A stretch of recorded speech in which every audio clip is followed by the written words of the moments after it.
Hi hello welcome to my channel. పెద్దవాళ్ళు మనకి ఆషాఢ మాసంలో గోరింటాకు పెట్టుకోవాలని చెప్తుంటారు కదా, దానికి రీజన్ ఏంటో ఈ వీడియోలో అయితే చెప్పబోతున్నాను. మనకి ఆషాఢ మాసం అంటే జనరల్ గా వర్షాకాలం వస్తుంది కదా.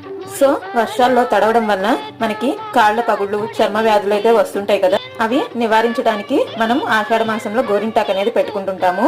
అలాగే స్కిన్ ఇన్ఫెక్షన్స్ వస్తుంటాయి కదా, అవి కూడా నివారించడానికి మనం గోరింటాకు అయితే యూజ్ చేస్తాము. ఇంకా ఈ గోరింటాకు పెట్టుకోవడం వల్ల మనకి బాడీలో హీట్ అనేది కూడా తగ్గించవచ్చు.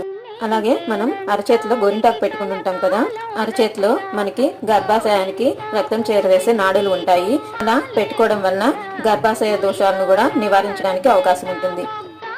సో ఆషాఢ మాసంలో మనం గోరింటాకు ఎందుకు పెట్టుకుంటామనే రీజన్ అయితే తెలిసింది కదా.